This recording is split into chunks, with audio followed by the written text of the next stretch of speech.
तो नमस्कार बच्चों, जय श्री कृष्णा। इंस्पायर एकेडमी के इस डिजिटल प्लेटफॉर्म पे आप सभी का स्वागत है। तो जैसा कि पहली क्लास में आप लोगों का जो प्यार मिला है उसके लिए बहुत बहुत धन्यवाद।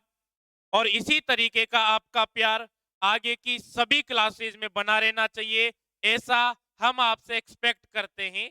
तो कल की क्लास में आपने बहुत ज़्यादा प्यार दिया, जो कि हमारे मोटिवेशन को भी बढ़ाता है। ठीक है। तो जैसा कि मैंने कल आपको बताया था कि आज अपन वेक्टर मल्टीप्लिकेशन के बारे में पढ़ेंगे। किसके बारे में पढ़ेंगे? वेक्टर मल्टीप्लिकेशन के बारे में पढ़ेंगे। लास्ट क्लास में जो अपन ने पढ़ा था, वेक्टर क्वांटिटीज के बारे में पढ़ा था, स्केलर क्वांटिटीज के बारे में पढ़ा था। और जो आपके वेक्टर क्वांटिटीज होती है उनके एडिशन के लॉज पढ़े, एक न्यूमेरिकल भी किया, और साथ ही साथ अपन ने वेक्टर के टाइप के बारे में पढ़ा था। अब अपन स्टार्ट करते वेक्टर के मल्टीप्लिकेशन के बारे में। तो थोड़े से पहले आज का अपन किस तरीके से पढ़ने वाले उसका एक स्ट्रक्चर बना लेते हैं, जिससे आपको अंदाजा रहे कि आज की क्लास में अपन क्या पढ़ने वाले हैं।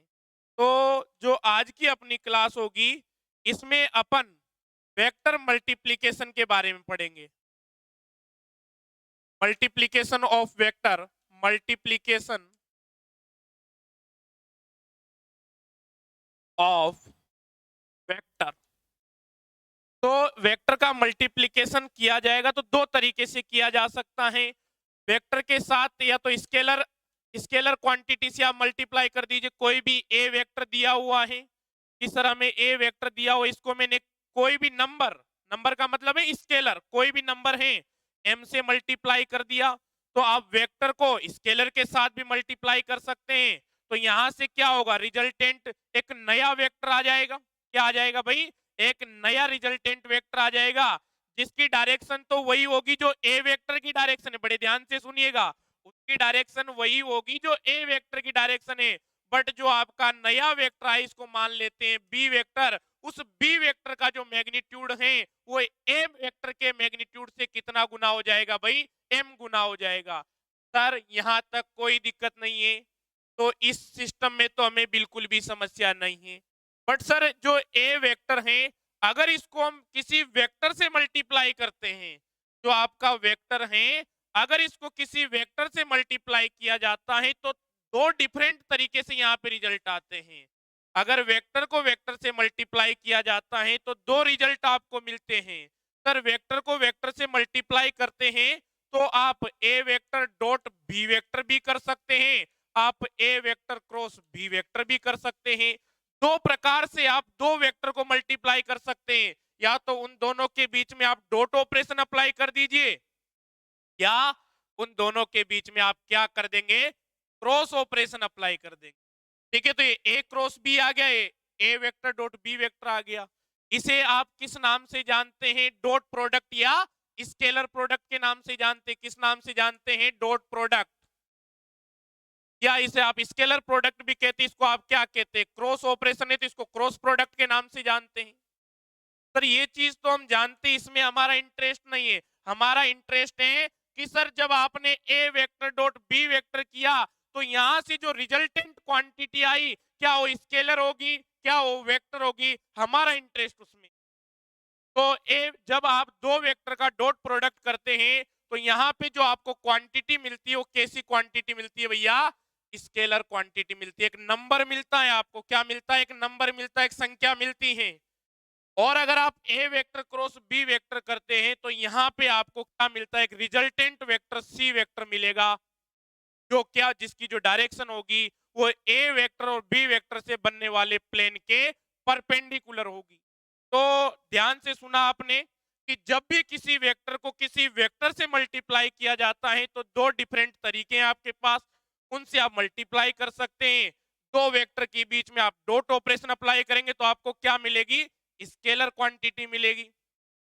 अगर दो वेक्टर के बीच में क्या है भैया? क्रॉस प्रोडक्ट है, तो आपको क्या मिलेगा? आपको यहाँ पे एक वेक्टर क्वांटिटी मिलेगी। क्लियर हो गया? अब इनकी अपन प्रॉपर्टीज के बारे में पढ़ेंगे और इनसे रिलेटेड बहुत ही शानदार शानदार प्रश्न करेंगे। ठीक है? तो ठीक है भाई, हेडिंग डालते हैं।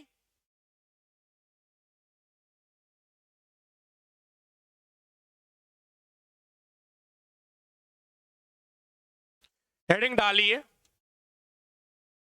Multiplication of vector by scalar, क्योंकि पहली क्लास में अपन ने बोला था बिल्कुल बेसिक के साथ लेते हुए चलेंगे।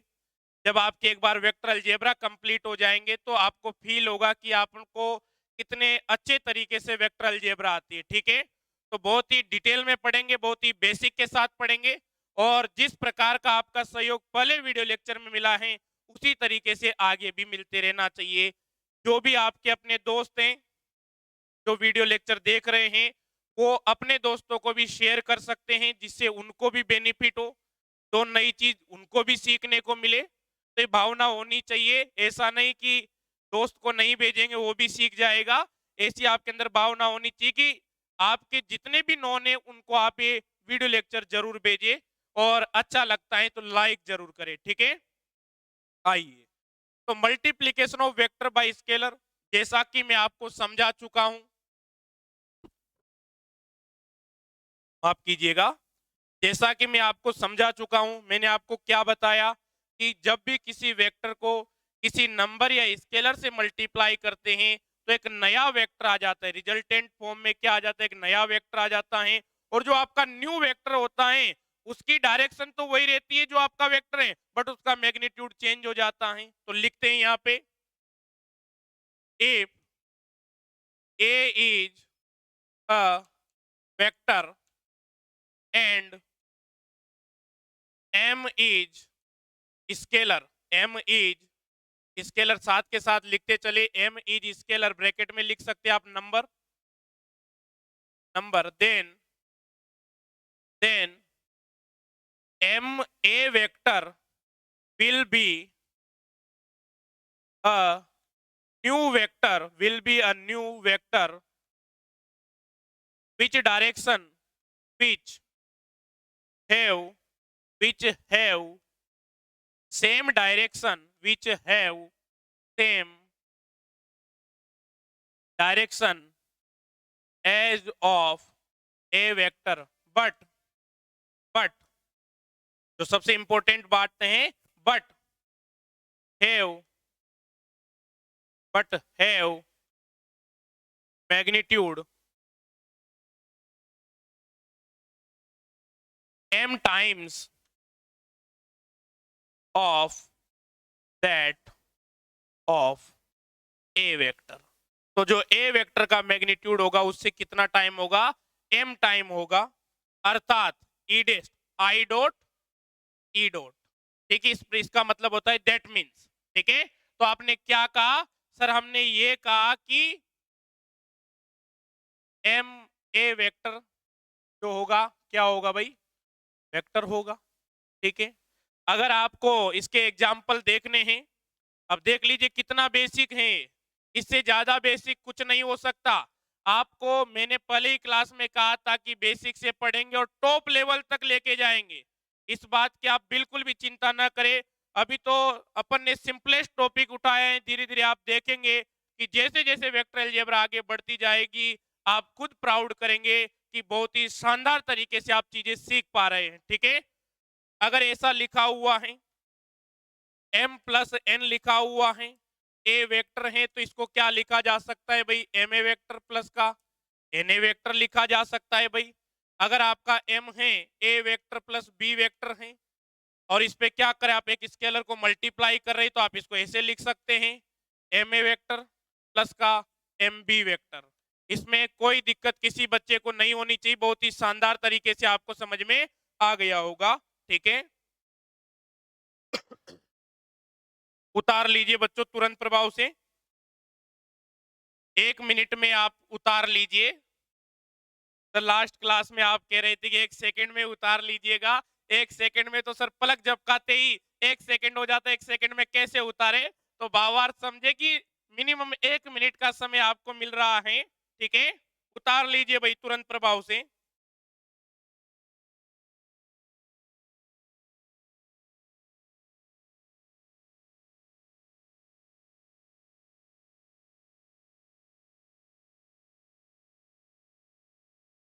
ठीक है भाई, आपने उतार लिया होगा।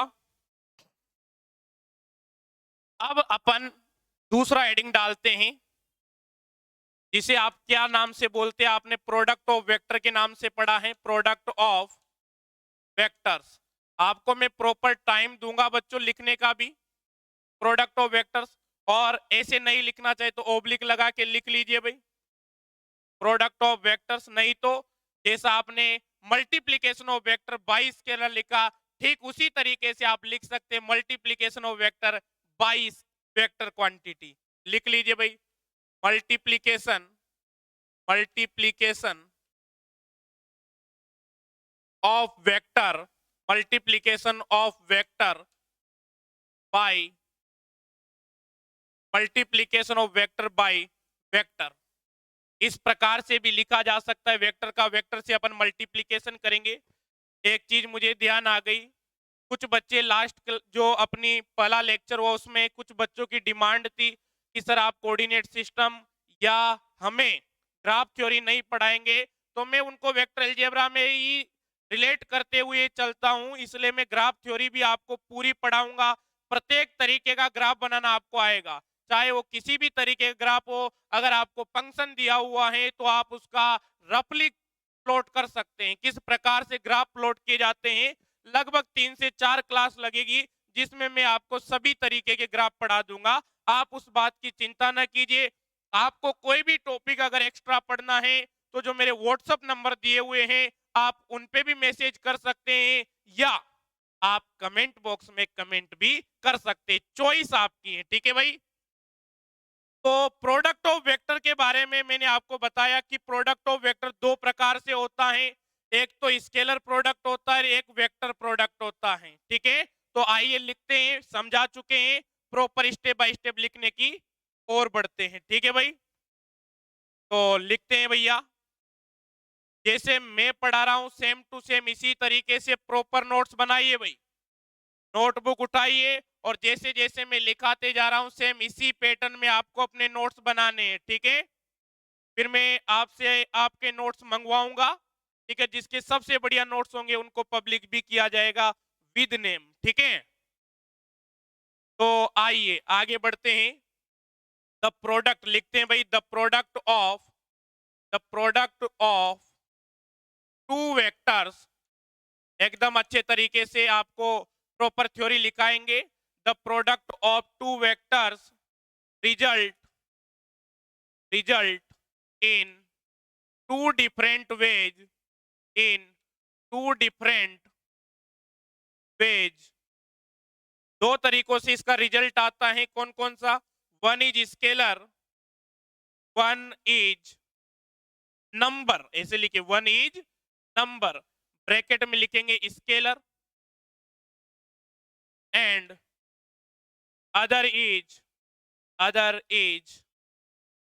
Vector. namely it is called, namely the product is called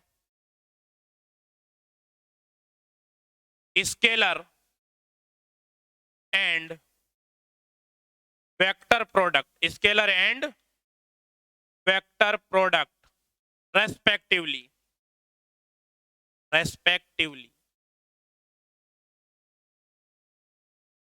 तो इसमें पहला पॉइंट लिखेंगे, ए पॉइंट लिखेंगे स्केलर ओब्लिक डॉट प्रोडक्ट। जिस भी नाम से आप पुकारना चाहे उस नाम से आप इसे बोल सकते थे। आपका ए पॉइंट हो गया, आपका बी पॉइंट होगा वेक्टर ओब्लिक क्रॉस प्रोडक्ट। जैसे भी आप बोलना चाहे, चॉइस आपकी है, आप जैसे चाहे वैसे बोल सकते हैं। पहले यहां तक आप नोट करेंगे, तुरंत प्रभाव से यहां तक का नोट कर लीजिए। फिर स्केलर प्रोडक्ट के बारे में अपन स्टेप बाय स्टेप लिखेंगे। पहले स्केलर प्रोडक्ट को समझेंगे, फिर इसकी प्रॉपर्टीज के बारे में पढ़ेंगे। आपको मैं बताऊंगा कि स्केलर प्रोडक्ट जो होता है ज्योमेट्रिकली क्या रिप्रेजेंट करता है और फिजिकली क्या रिप्रेजेंट करता है। और फिर बहुत ही शानदार जैसे कल अपन ने क्वेश्चन किया था, ठीक उसी तरीके से यहीं पे क्वेश्चन सोल्व करेंगे। ठीक है, तो आप तुरंत प्रभाव से इसे लिख लीजिए बिना समय को जाया किए। लिख लीजिए भैया।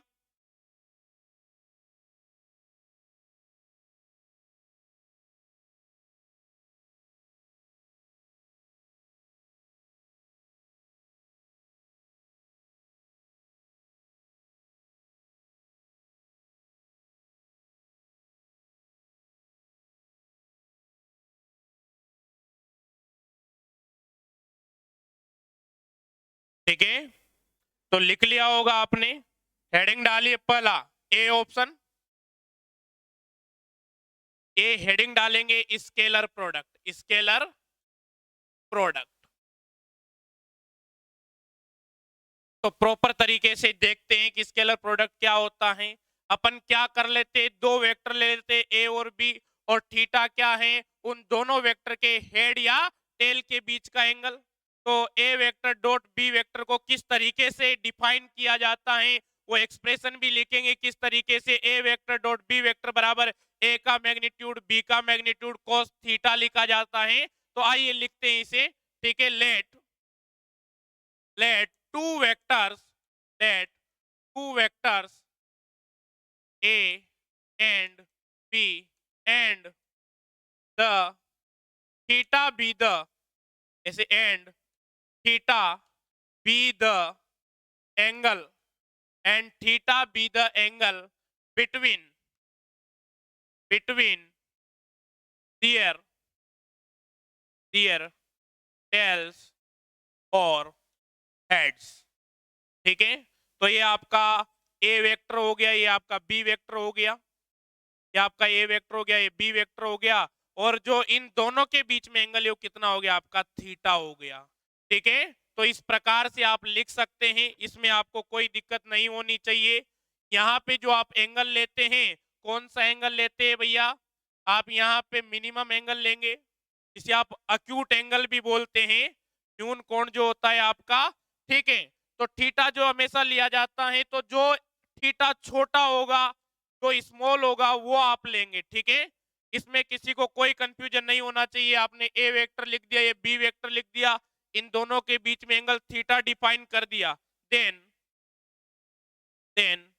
ए वेक्टर डॉट बी वेक्टर बराबर आप क्या लिखेंगे, ए वेक्टर का मैग्नीट्यूड बी वेक्टर का मैग्नीट्यूड, और साथ में क्या लिख दिया आपने, cos थीटा लिख दिया। ठीक है, तो इस प्रकार से आप इसे लिख सकते हैं, इसमें आपको कोई कंफ्यूजन नहीं होना चाहिए। तो तुरंत प्रभाव से लिख लीजिए भैया इसे। ए स्केलर प्रोडक्ट हेडिंग डालेंगे ए पॉइंट, और इसमें इस प्रकार से लिखेंगे। ठीक है, अब आपने यहां तक लिख लिया होगा। अब अपन बात करेंगे इसकी प्रॉपर्टीज के बारे में कि स्केलर प्रोडक्ट की प्रॉपर्टीज क्या क्या होती हैं। ठीक है, तो आइए स्टार्ट करते हैं step by step, one by one अपन इसकी प्रॉपर्टीज के बारे में बात करेंगे। ठीक है, अगर आपको वेक्टर फॉर्म में ए वेक्टर दे दिया, आपको बी वेक्टर दे दिया, तो किस प्रकार से आप उनका डॉट प्रोडक्ट करेंगे उसके बारे में भी अपन सीखेंगे। ठीक है, आप में से ज्यादातर बच्चे जो एक क्लास देख रहे हैं वो ये सब चीजें जानते हैं, फिर भी कोई भी टॉपिक जब स्टार्ट किया जाता है तो बिल्कुल बेसिक के साथ स्टार्ट किया जाता है। तो एक दो दिन की बात है, कोऑपरेट कीजिए, फिर नए टॉपिक आगे बढ़ने लग जाएंगे, और जो बच्चे जानते हैं वो भी दुगने इंटरेस्ट के साथ पढ़ेंगे। ठीक है, तो यहां पे लिखेंगे अब इसकी प्रॉपर्टीज के बारे में। प्रॉपर्टीज, ठीक है, इस प्रकार से आपने एक्सप्रेशन रिप्रेजेंट कर दिया। आपने क्या लिखा, ए वेक्टर का मैग्नीट्यूड इस तरीके से लिखा जाता है, बी वेक्टर का मैग्नीट्यूड लिख दिया, कोस और थीटा क्या है, थीटा इन दोनों वेक्टर के हेड और टेल के बीच का एंगल है। ठीक है सर, इसमें कोई दिक्कत नहीं है। प्रॉपर्टीज में आते हैं, तो प्रॉपर्टीज नंबर 1 लिखते हैं सबसे पहले। तो आपने सभी ने कार्टेशियन कोऑर्डिनेट सिस्टम पढ़ा है, नहीं पढ़ा तो एक बार मैं बता देता हूं। ये आपका क्या होता है भैया, कार्टेशियन कोऑर्डिनेट सिस्टम होता है। ये आपकी एक्स अक्ष हो गई, आपकी वाई अक्ष हो गई, आपकी जेड अक्ष हो गई। आप जो कार्टेशियन कोऑर्डिनेट सिस्टम यूज करते हैं, right handed coordinate system use करते हैं। ठीक है, तो एक्स से वाई की तरफ अगर आप अपनी फिंगर्स को रोटेट करेंगे तो जो आपके थंब की डायरेक्शन होगी वो जेड अक्ष की डायरेक्शन को रिप्रेजेंट करता है। और आप चिंता मत कीजिए, बिल्कुल भी कोऑर्डिनेट सिस्टम बहुत डिटेल में पढ़ेंगे। जितना आपको कार्टेशियन कोऑर्डिनेट सिस्टम आएगा, उतना ही आपको स्फेरिकल कोऑर्डिनेट सिस्टम भी आएगा और उतना ही आपको सिलिंड्रिकल कोऑर्डिनेट सिस्टम भी आएगा। जो डेविड जे ग्रिफिथ नाम की बुक चलती है, जो कि बहुत ही स्टैंडर्ड बुक है, उसके जितने भी क्वेश्चन दिए हुए हैं सोल्ड और अनसोल्ड, दोनों क्वेश्चन अपन यहीं पे करेंगे। चाहे वो जो कोऑर्डिनेट सिस्टम के काफी बढ़िया क्वेश्चन दिए गए हैं, तो वो अपन यहीं पे सोल्व करेंगे सभी के सभी प्रश्न।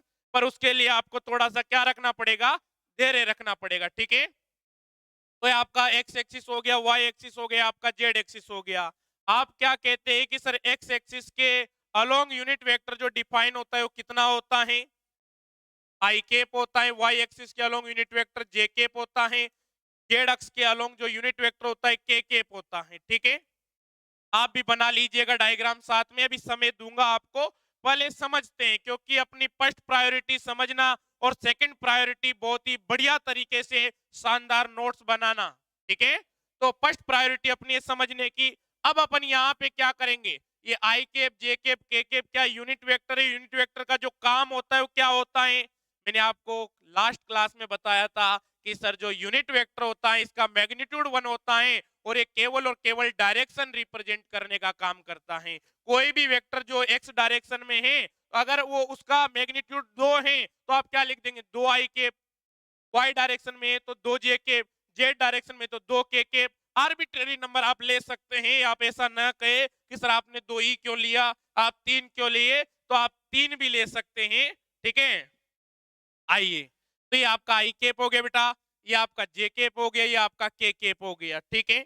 अब अपन डॉट प्रोडक्ट की बात करते हैं। अगर I cap dot I cap किया जाता है, अगर I cap dot I cap किया जाता है तो आप क्या लिखेंगे सर, यहाँ पे हम लिख सकते हैं कि आई केप का जब आई केप के साथ डॉट प्रोडक्ट किया तो ओपन करते फॉर्मूले से आई केप का मैग्नीट्यूड, फिर आई केप का मैग्नीट्यूड और कोस थीटा, और सर आई केप के साथ बनने वाला, भाई आई केप इस एक्स डायरेक्शन को रिप्रेजेंट कर रहा है, तो इस डायरेक्शन में आपके दोनों वेक्टर हो गए, तो दोनों के बीच में बनने वाला जो एंगल होगा थीटा जो होगा वो कितना होगा सर, जाहिर सी बात है वो कितना होगा, 0 होगा। तो आई केप डॉट आई केप, अब आप जानते हैं कि जो यूनिट वेक्टर होता है उसका मैग्नीट्यूड 1 होता है, तो इसका 1 लिखा, इसका 1 लिखा और कोस 0 का वैल्यू 1 लिखा। तो आई केप डॉट आई केप का जो वैल्यू होता है कितना होता है बच्चों, 1 होता है। सिमिलरली, एक बहुत ही शानदार वर्ड है इंग्लिश का, सिमिलरली, इसी प्रकार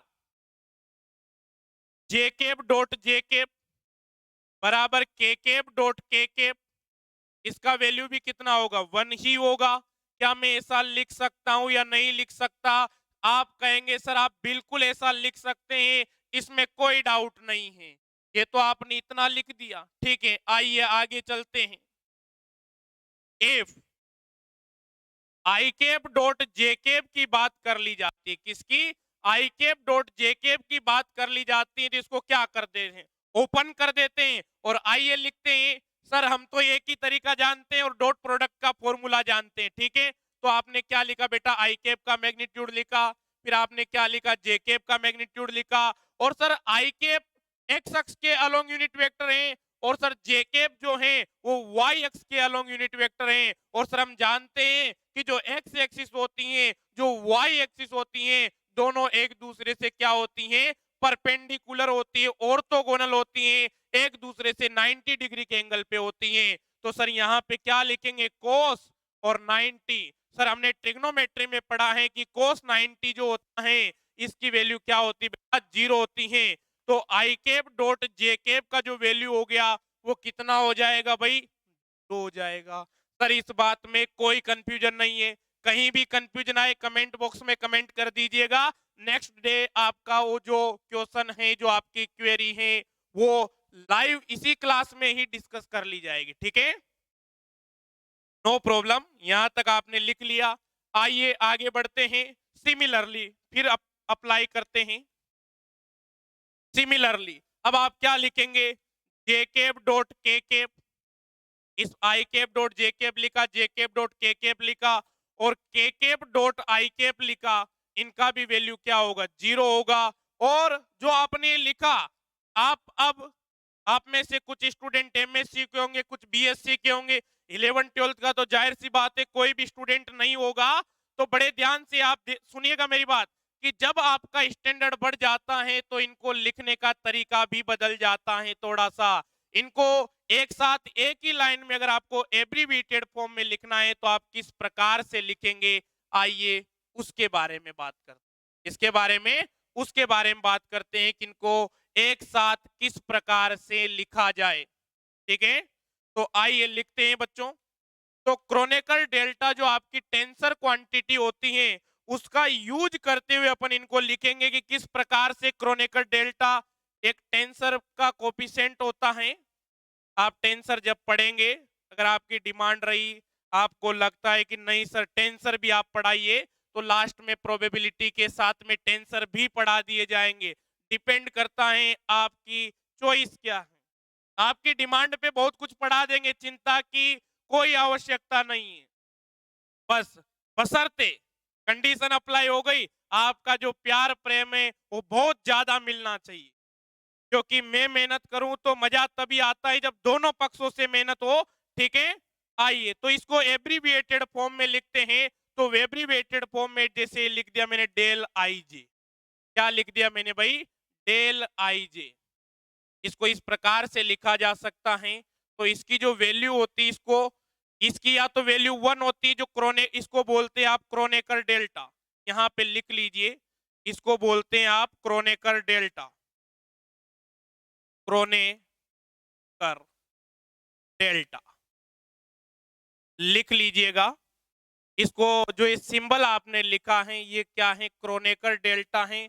आपको इस प्रकार से आना चाहिए। जब मैं आपको क्रॉस प्रोडक्ट पढ़ाऊंगा तो वहां पे भी आपको लेवी सिवेटा टेंसर के बारे में बताऊंगा। ठीक है, जब आप टेंसर पढ़ते हैं तो ये वहां पे यूज होते हैं और पढ़ा देंगे आपको, आप चिंता ना कीजिए। ठीक है, डेल आई जे बराबर इसका वैल्यू 1 आएगा या 0 आएगा, दो ही वैल्यू आती है, या तो 1 होगा या 0 होगा।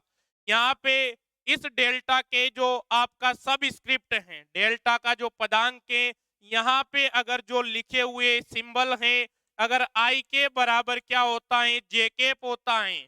अगर आई के बराबर जे केप होता है तो जो आपके क्रोनेकल डेल्टा की वैल्यू होगी वो कितनी होगी? 1 होगी। अगर I cap not equal to J cap होता है, अगर आई केप और जे केप दो डिफरेंट वेक्टर हैं तो आपका जो क्रोनेकल डेल्टा है वो अपनी वैल्यू कितनी देगा? 0 देगा। तो आप आई कैप डॉट जे के बराबर क्या लिख सकते हैं? क्रोनेकर डेल्टा लिख सकते हैं।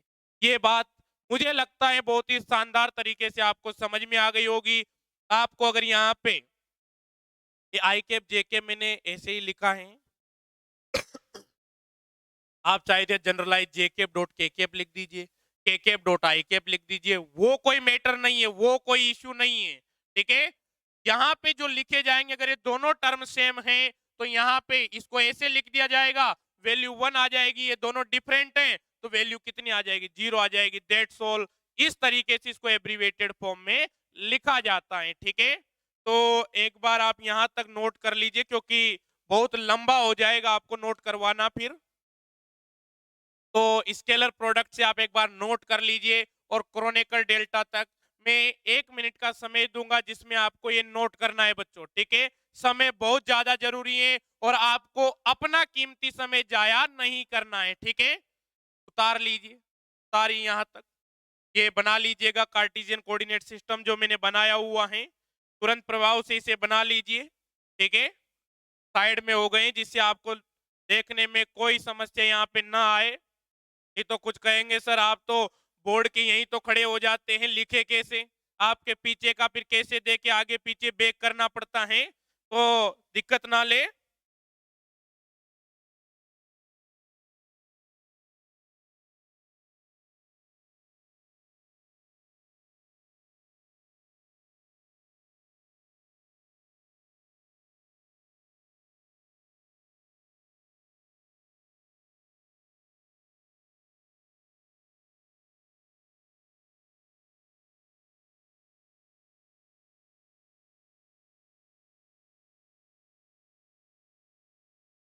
जल्दी जल्दी लिख लीजिए बच्चों।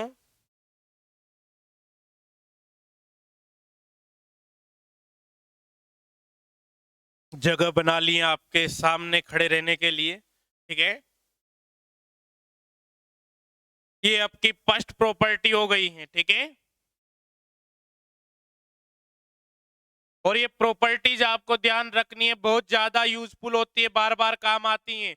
आपको आसान लग रही है पर आपके साथ समस्या होती है कि आप इजी चीजों को ध्यान से नहीं पढ़ते हैं, बाद में वो बेसिक थिंग्स ही आपको प्रॉब्लम क्रिएट करती हैं और आप न्यूमेरिकल्स अटेम्प्ट नहीं कर पाते हैं। अगर यहाँ से आपको कोई भी चीज पढ़ाई जा रही है उसको उतनी ही तन्मयता के साथ पढ़िए। कभी अपने आप को ये शो ऑफ मत कीजिए कि मुझे ये आता है। हमेशा सीखने की ललक होनी चाहिए। प्रत्येक टाइम आप किसी भी टॉपिक से कुछ ना कुछ सीख रहे होते हैं, ठीक है। तो ये जो आपके अंदर बहुत सी बार आ जाता है ना कि मुझे ये आता है, फिर भी अगर आपको सीखने को मिल रहा है, पढ़ने को मिल रहा है, तो आपको पढ़ना चाहिए। हो सकता है कोई नई बात निकल के आ जाए, हो सकता है कोई एक अच्छा कॉन्सेप्ट आपको पता लग जाए, हो सकता है आप कोई नया कॉन्सेप्ट वहां से सोच पाए, ठीक है।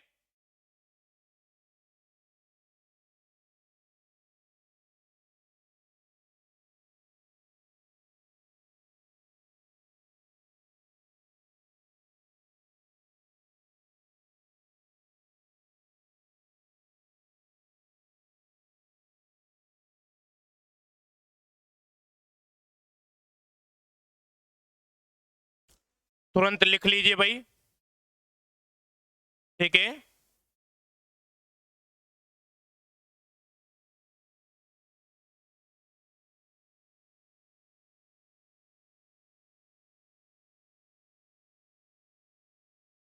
ठीक है, सेकंड प्रॉपर्टी के बारे में बात करते हैं। फर्स्ट प्रॉपर्टी आपने लिख दी, सेकंड प्रॉपर्टी की बात करते हैं। बड़े ध्यान से सुनिएगा कि जो आपका स्केलर प्रोडक्ट होता है, जो आपका डॉट प्रोडक्ट होता है, उसमें कम्यूटेटिव प्रॉपर्टी का क्या होता है भैया, फॉलो होता है। तो यहाँ पे लिखिए the commutative property, the commutative property is valid in scalar product, ठीक है। तो कम्यूटेटिव जो प्रॉपर्टी होती है, जो क्रम विनिमयता का आपका गुणधर्म होता है, वो डॉट प्रोडक्ट में फॉलो होता है, क्योंकि ए वेक्टर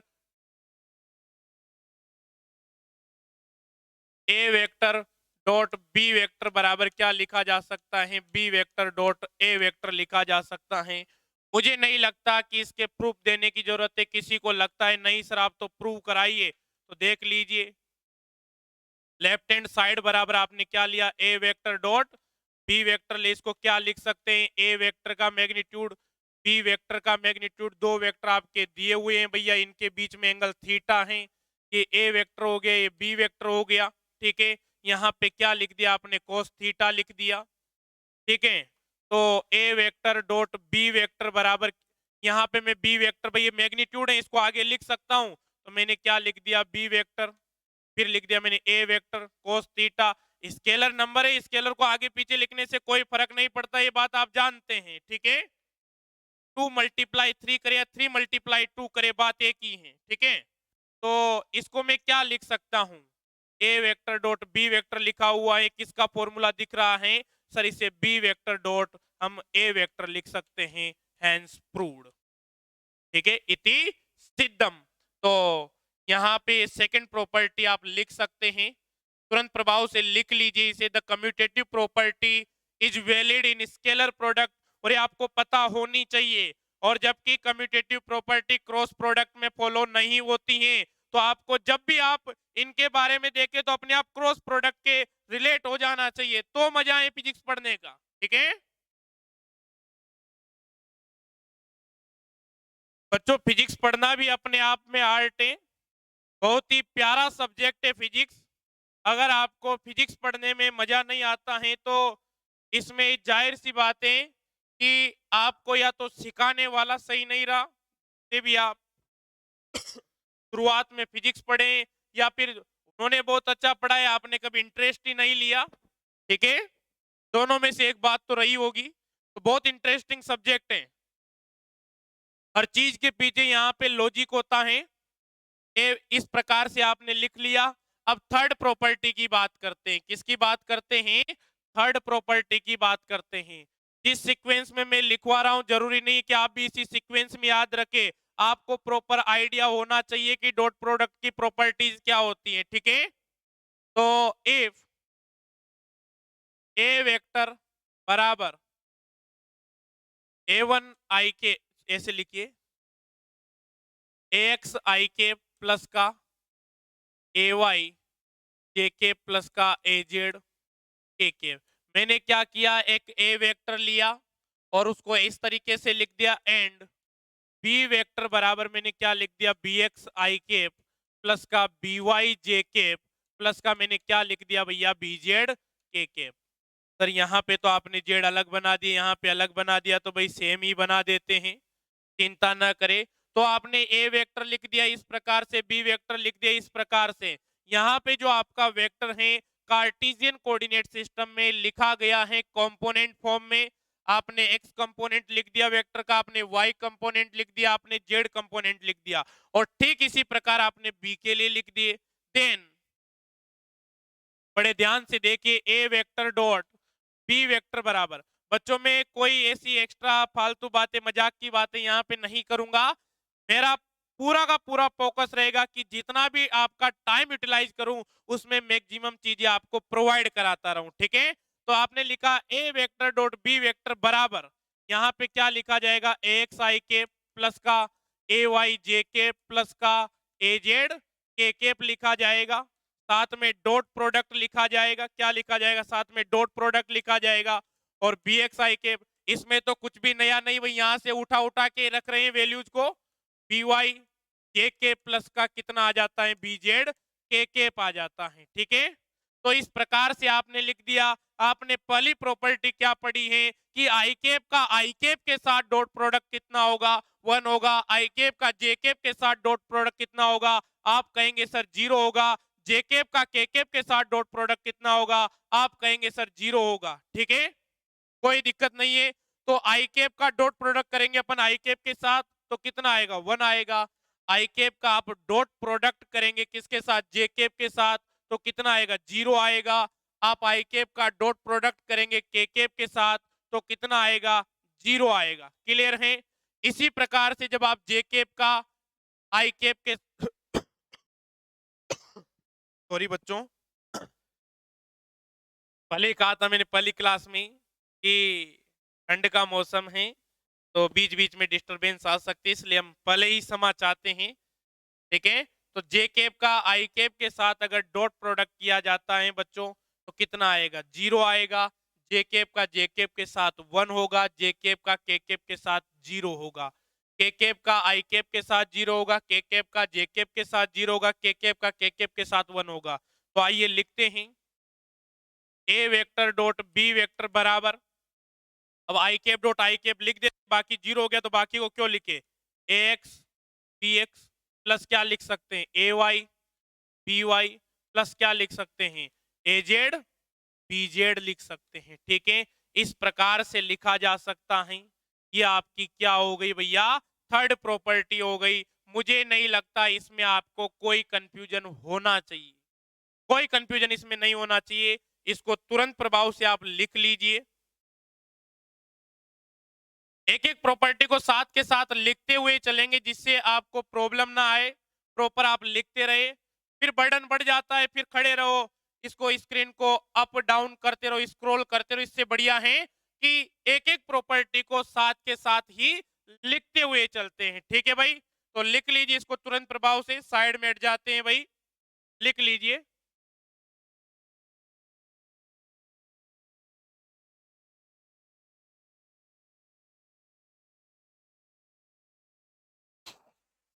लिख लिया होगा आपने, लिखिए fourth point, if A vector and B vector are two mutually perpendicular vector are two mutually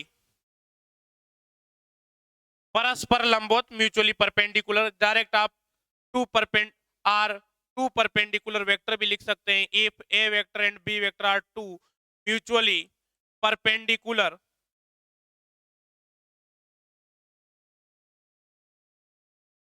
vector, then जब भी कोई दो वेक्टर जनरलाइज कर देते, कोई भी दो वेक्टर हैं वो क्या है, एक दूसरे के परपेंडिकुलर हैं। दैट मीन्स उनके बीच में बनने वाला जो एंगल है, जो थीटा है, वो कितना हो गया, 90 डिग्री हो गया। और जब कोस 90 हो गया सर, ऐसे लिख दिया आपने, ए वेक्टर हो गया आपका और ये आपका बी वेक्टर हो गया। ये ए वेक्टर हो गए, बी वेक्टर दोनों परपेंडिकुलर, दैट मीन्स उनके बीच का एंगल क्या है, 90 डिग्री है। तो आप लिख सकते हैं A vector dot B vector बराबर ए वेक्टर का मैग्नीट्यूड बी वेक्टर का मैग्नीट्यूड, और साथ में क्या लिख दिया, कोस 90 डिग्री आपने लिख दिया। सर आप कहेंगे कोस 90 का वैल्यू क्या होता है, 0 होता है। देन आप क्या लिख दिए, ए वेक्टर डॉट बी वेक्टर बराबर क्या हो गया, 0 हो गया। तो जब भी आप कोई भी दो ऑर्थोगोनल वेक्टर देके, ये परपेंडिकुलर को ऑर्थोगोनल भी बोल देते, तो घबराइएगा नहीं। जब भी आप दो परपेंडिकुलर वेक्टर देखे तो आप क्या कहेंगे, इनका डॉट प्रोडक्ट क्या होगा, 0 होगा। ठीक है भाई, बहुत सी बार हेल्प कर जाते हैं इस प्रकार के क्वेश्चन, जिससे आप डायरेक्ट बहुत सी बार हिट एंड ट्रायल से ही कैलकुलेट कर सकते हैं। क्वेश्चन में आपको कैलकुलेट करना भी सिखाऊंगा कि कुछ प्रश्न direct hit and trial method से ही सोल्व किए जा सकते हैं। ठीक है भाई, तो दो तीन दिन क्लास के बाद आपको असाइनमेंट प्रोवाइड करा दिया जाएगा। असाइनमेंट कहाँ पे मिलेगा सर, तो अपना जो टेलीग्राम चैनल है और जो उसकी लिंक है आपकी जो वीडियो है उसके डिस्क्रिप्शन में डली हुई है। तो आप टेलीग्राम चैनल ज्वाइन कर लीजिए। कोई भी कंटेंट स्टडी मटेरियल जो प्रोवाइड किया जाता है, टेलीग्राम चैनल है अपना इंस्पायर एकेडमी जयपुर बाई के सर, तो उसी पे आपको प्रोवाइड कराया जाएगा। ठीक है, तो आप सभी टेलीग्राम चैनल जरूर ज्वाइन कर ले, जिससे आपको इंफॉर्मेशन टाइम टू टाइम मिलती रहे। ठीक है, तो आपको असाइनमेंट प्रोवाइड कराया जाएगा और प्रॉपर यहीं पे लाइव क्लास में पूरा का पूरा असाइनमेंट सोल्व करेंगे। ठीक है, लिख लिया ये थर्ड कितनी प्रॉपर्टी हो गई, 4 प्रॉपर्टी हो गई। अब बात करते हैं फिफ्थ प्रॉपर्टी की, बात करते हैं डॉट प्रोडक्ट के ज्योमेट्रिकल इंटरप्रिटेशन की। किसकी, ज्योमेट्रिकल, जो डॉट प्रोडक्ट होता है वो ज्योमेट्रिकली क्या बताता है, ज्यामितीय रूप से क्या बताता है, उसके बारे में बात करेंगे। तो ज्योमेट्रिकली रिप्रेजेंटेशन या इंटरप्रिटेशन भी बोल सकते हैं, ज्यादा अच्छे से बोलना चाहिए ज्योमेट्रिकली इंटरप्रिटेशन। तो ज्यामितीय रूप से क्या निरूपित करता है, तो बच्चों बड़े ध्यान से सुनिएगा। जो आपका डॉट प्रोडक्ट होता है ये प्रोजेक्शन को रिप्रेजेंट करता है। किसको रिप्रेजेंट करता है, प्रोजेक्शन को रिप्रेजेंट करता है, प्रक्षेप को रिप्रेजेंट करता है। सर कैसे, कोई लिखेगा नहीं, सब बड़े ध्यान से समझेंगे। स्लाइड और हो चुकी हैं बट इसमें समझ लेंगे, ठीक है, कोई दिक्कत नहीं है। सभी का ध्यान कहाँ पे होना चाहिए, बोर्ड पे होना चाहिए, मुझ पे नहीं। तो बोर्ड पे बड़े ध्यान से देखिए, ये आपने क्या लिख दिया, ए वेक्टर लिख दिया, ये आपने क्या लिख दिया, बी वेक्टर लिख दिया। ये इन दोनों के बीच में एंगल कितना है, थीटा है। अब डॉट प्रोडक्ट क्या रिप्रेजेंट करेगा, आइए बात करते हैं। अगर आपको इस बी वेक्टर का प्रोजेक्शन कैलकुलेट करना है, बड़े ध्यान से सुनिएगा, अगर आपको बी वेक्टर का प्रक्षेप कैलकुलेट करना है, बी वेक्टर का प्रोजेक्शन कैलकुलेट करना है ए वेक्टर की डायरेक्शन में, तो आप क्या लिखेंगे, प्रोजेक्शन ऑफ बी वेक्टर।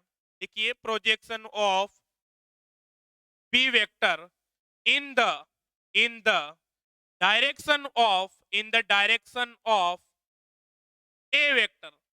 तो बी वेक्टर का डायरेक्ट आपको प्रोजेक्शन कैलकुलेट करना है और इससे रिलेटेड क्वेश्चन भी पूछे जाते रहे हैं। तो किसको रिप्रेजेंट करने का काम करता है, जो आपका डॉट प्रोडक्ट होता है वो प्रक्षेप को रिप्रेजेंट करने का काम करता है। तो projection of B vector in the direction of A vector की अगर अपन बात करते हैं तो यहाँ पे क्या आ जाएगा, यहाँ पे आप बी वेक्टर लिखेंगे, साथ में क्या लिख देंगे, डॉट ए केप लिख देंगे। क्या लिख देंगे, B vector dot A cube. आप सभी जानते हैं कि ये आपका बी वेक्टर, इसका इस डायरेक्शन में अगर आप कंपोनेंट ब्रेक करते थे, जो आप घटक लेते थे वो कितना आता था सर, बी कोस थीटा आता था। तो यहीं से भी बी कोस थीटा ही आना चाहिए। यहां तक पहले आप नोट कीजिए क्योंकि स्लाइड और हो चुकी है। पहले आप इतना लिख लीजिए, ज्योमेट्रिकल इंटरप्रिटेशन हेडिंग डालिए।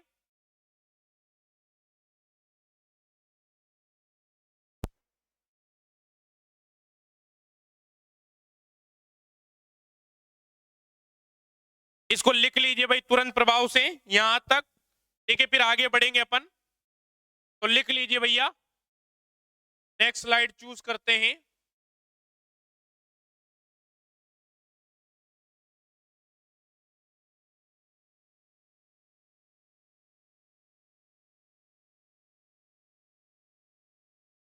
ठीक है, तो आपने क्या लिखा था? Projection of B vector. तो बी, उसको पी बोल देते हैं, projection of B vector in the direction of A vector बराबर में। तो बी वेक्टर डॉट क्या चल रहा था? ए कैप चल रहा था। सर बिल्कुल ऐसा ही चल रहा है। ये ए कैप क्या है? यूनिट वेक्टर है। तो यूनिट वेक्टर को क्या लिखा जाता है? वेक्टर अपॉन वेक्टर का मैग्नीट्यूड। तो आप क्या लिखेंगे? B vector dot A vector upon A vector का मैग्नीट्यूड लिखेंगे। ठीक है भाई, जो प्रोजेक्शन आया, projection of B in the direction of A, तो इस प्रकार से आप लिख सकते हैं PBA projection of B in the direction of A. Sir आपने ऐसा क्यों लिखा? हम ए भी लिखना चाहते हैं। तो आपने जो लिखा हुआ है वो रिप्रेजेंट कर रहा है कि आप इसको पीबीए लिख रहे हैं। ठीक है, अगर आप कोई नोटेशन मानते, कभी कोई सिंबल मानते फिजिक्स में, तो आप उसको डिफाइन कर दीजिए। आपकी चॉइस है, आप जो मानना चाहे मान लीजिए। कोई नई शर्म ए वेक्टर डॉट बी वेक्टर क्यों लिखे? हम तो P vector dot Q vector लिखेंगे। हमारे स्कूल में जो गुरुजी थे वो तो हमेशा पी क्यू आर ही लिया करते थे, पॉइंट वेक्टर भी पी लिया करते थे। तो आपकी चॉइस है, आप कुछ भी लिख सकते हैं। ठीक है, बी वेक्टर डॉट, तो बी वेक्टर का मैग्नीट्यूड डॉट प्रोडक्ट ओपन करते हैं, ए वेक्टर का मैग्नीट्यूड कॉस थीटा अपॉन में क्या आ गया? ए वेक्टर का मैग्नीट्यूड। तो पीबीए जो होगा, projection of B vector in the direction of A vector बराबर ए वेक्टर से ए वेक्टर का मैग्नीट्यूड कैंसिल हो गया, तो कितना आ गया? बी कोस थीटा आ गया। अब बी वेक्टर के मैग्नीट्यूड को डायरेक्ट आप बी लिख सकते हैं, तो कितना आ गया भाई? बी कोस थीटा आ गया। तो जो आपका डॉट प्रोडक्ट होता है, ये किसको रिप्रेजेंट करने का काम करता है? प्रोजेक्शन को रिप्रेजेंट करने का काम करता है। ठीक है, लिख लीजिए भाई। वहां तक तो आपने लिख लिया था, आगे इसी को कंटिन्यू कर लीजिए। फिर इसका फिजिकल मीनिंग समझेंगे कि आपका जो डॉट प्रोडक्ट होता है उसका फिजिकल मीनिंग क्या है, वो कौन सी फिजिकल क्वांटिटी को रिप्रेजेंट करता है, उसके बारे में बात करेंगे। तुरंत प्रभाव से लिख लीजिए भैया।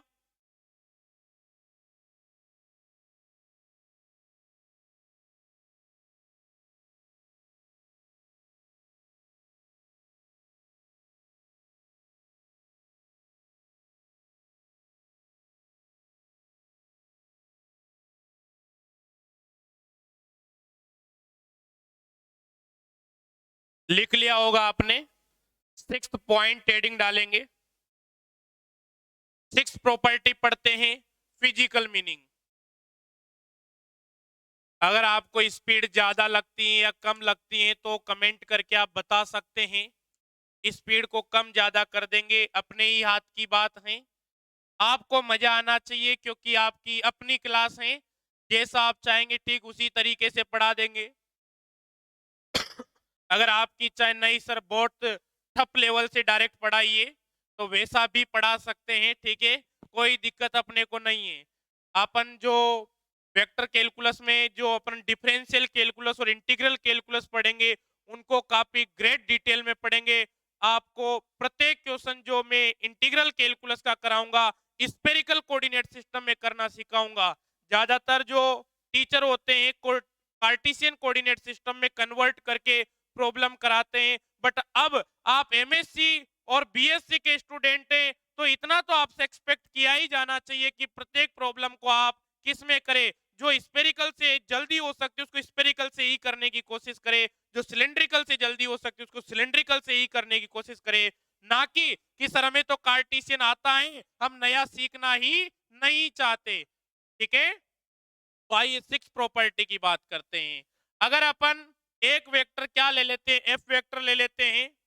ठीक है, एफ वेक्टर एक आपका फोर्स डिफाइन कर रहा है, और आपने जो बी वेक्टर ले लिया उसको डिस्प्लेसमेंट वेक्टर ले लिया, तो जो आपका डॉट प्रोडक्ट होगा वो किसको रिप्रेजेंट करेगा? आप कहेंगे सर ये तो एफ डॉट डी आर बन गया, और सर ये तो वर्क डन को रिप्रेजेंट करता है। ठीक है, तो लिखिए F, F F vector is a constant force vector and dr vector is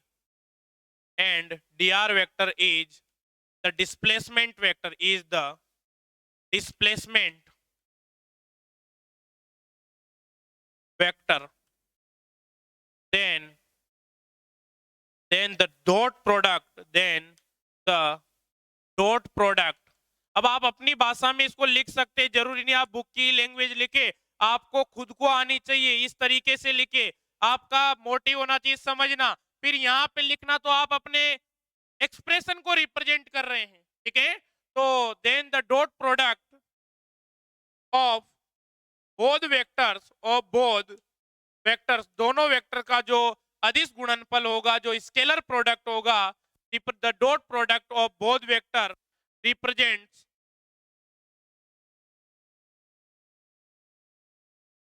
the work done. इसको रिप्रेजेंट करेगा भाई, वर्क डन को रिप्रेजेंट करेगा, ठीक है। तो डी डब्ल्यू हो जाएगा भाई F vector dot D R, जब आपने कैलकुलेट किया, ठीक है। तो इस प्रकार से कोई आपका ब्लॉक है भैया, ये आपका ब्लॉक है, ठीक है, इस पे आप इस तरीके से फोर्स लगा रहे हैं, इस डायरेक्शन में डी आर डिस्प्लेसमेंट हो जाता है, ये आपका एम मास का, तो यहाँ पे एंगल थीटा हो गया। तो डी डब्ल्यू बराबर क्या हो जाएगा, डी डब्ल्यू बराबर इसको F D R cos theta भी आप लिख सकते हैं, इस प्रकार से लिखा जा सकता है, ये कोई बड़ी बात नहीं है। अगर आप इसको जनरलाइज करना चाहते हैं तो F vector dot D R, अगर इसको आप होल सिस्टम के टोटल ए से बी गया भाई, तो यहाँ से लिमिट लगा दीजिए, वो कोई इश्यू नहीं है। भाई क्या फोर्स लगाया आपने, ए से बी पहुंचा दिया, तो डिस्प्लेसमेंट क्या हो गया, ए बी हो गया, तो यहाँ पे डी आर की जगह क्या आ जाएगा, ए बी आ जाएगा। तो ये कोई इश्यू नहीं है, आप समझ गए होंगे, समझदार हैं, लिख लीजिए भाई इसे, लिख लीजिए। अब इस पे क्या करेंगे, अपन न्यूमेरिकल्स करेंगे, ठीक है। पहले मैं न्यूमेरिकल करने के लिए आपको 1 मिनट का समय दूंगा, आप क्या करेंगे, स्क्रीन पॉज करेंगे और 1 मिनट तक उससे सोल्व करेंगे, फिर आप स्क्रीन को आगे बढ़ाएंगे और फिर आगे कंटिन्यू करेंगे, ठीक है। तो मैं आपको समय दूंगा, तो आप भी उसको सोच सकते, थिंक कर सकते हैं कि आखिरकार कैसे इसको किया जाएगा, फिर अपन आगे बढ़ेंगे, ठीक है। तो लिख लिया होगा आपने यहाँ तक। तो ये मैंने आपको लगभग सभी प्रॉपर्टीज पढ़ा दी हैं डॉट प्रोडक्ट की। आइए अब न्यूमेरिकल्स करते हैं, किस प्रकार के प्रश्न पूछे जाते हैं उनके बारे में बात करते हैं, ठीक है।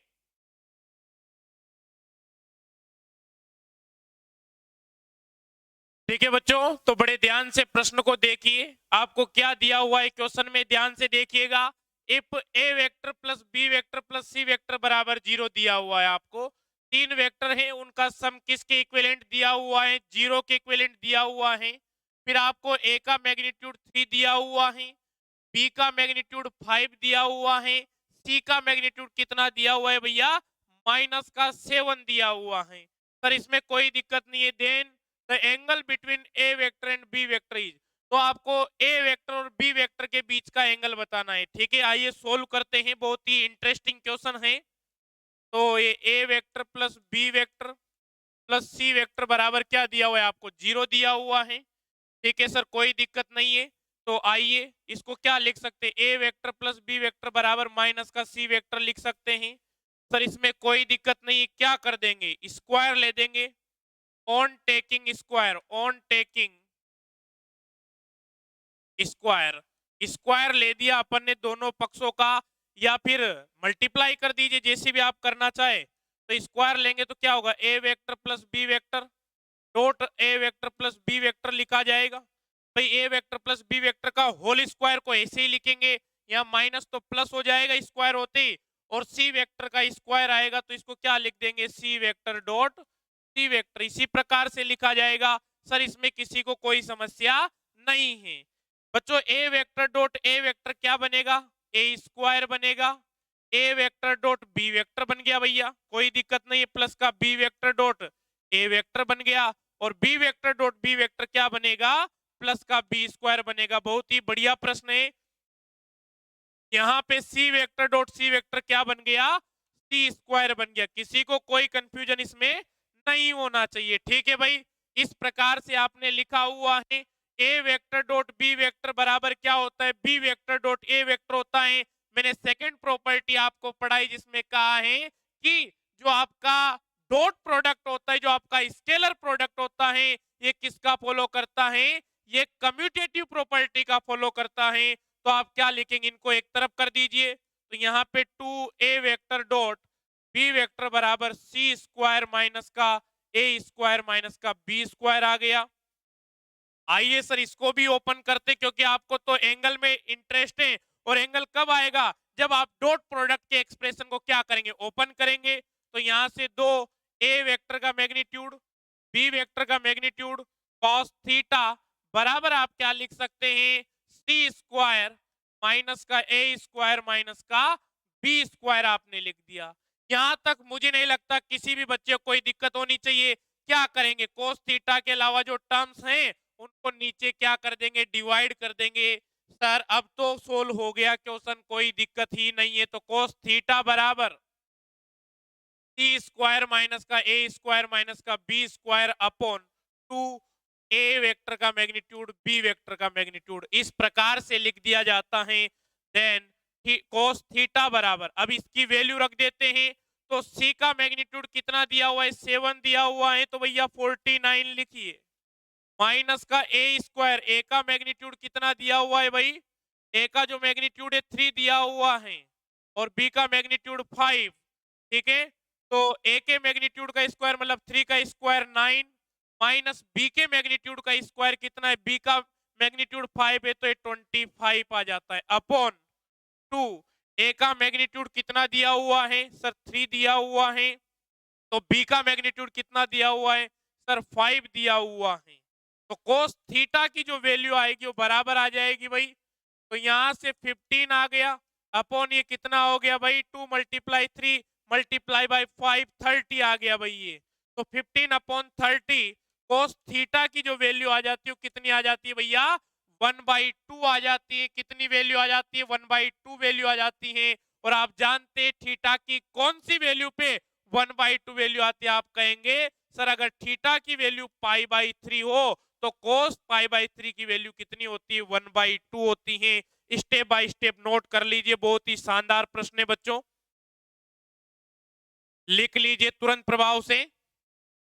थोड़ा अपना स्पीड शुरुआत है तो स्लो है, क्योंकि शुरुआत में आपकी और हमारी फ्रीक्वेंसी मैच करना बहुत ज्यादा जरूरी है। ठीक है, तो जैसे अपनी फ्रीक्वेंसी मैच हो जाएगी फिर कंटिन्यूअसली अपनी क्लास आगे की ओर बढ़ेगी। ठीक है, तो तुरंत प्रभाव से नोट कर लीजिए, आज अपन डॉट प्रोडक्ट से रिलेटेड बहुत सारे क्वेश्चन करेंगे, लगभग 3 से 4 प्रश्न अभी और करेंगे।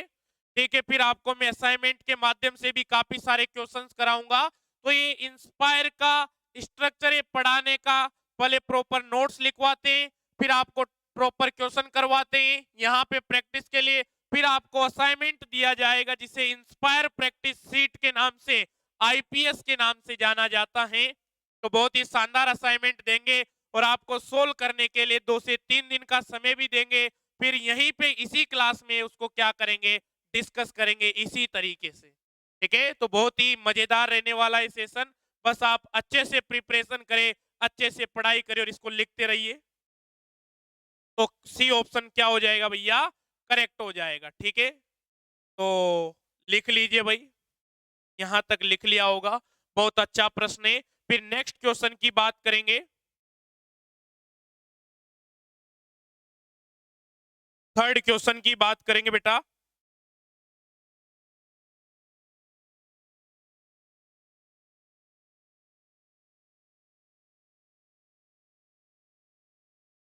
तुरंत प्रभाव से लिखिए, समय मत लगाइए भाई,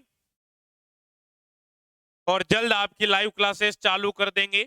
ठीक है, लाइव क्लास बट इसी टाइम पे होगी शाम को। लाइव क्लास का टाइम अपन रखेंगे वो शाम को ही रखेंगे, जिससे आपका बिजी शेड्यूल जैसा मैंने कल कहा था डिस्टर्ब नहीं होना चाहिए। ठीक है भाई, नोट कीजिए जल्दी जल्दी। तो बहुत बढ़िया प्रश्न था ये, आपने अपनी स्कूलिंग के दौरान भी किया होगा, और नहीं किया तो कोई बात नहीं, अब कर लिया।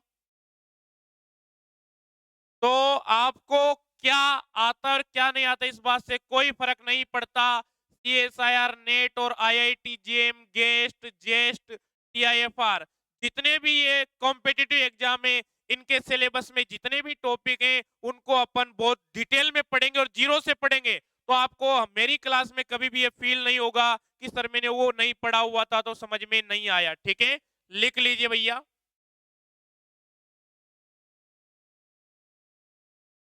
थीटा की वैल्यू कितनी आ गई? पाई/3 आ गई, तो सी ऑप्शन का करेक्ट हो गया। ठीक है, आइए नेक्स्ट क्वेश्चन करते हैं,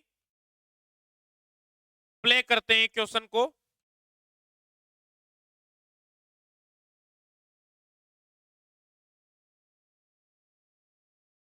चाहे तो इसको पावर पॉइंट के थ्रू भी प्रोजेक्ट किया जा सकता है, बट ठीक है उसमें भी दिखना है ऐसे ही है।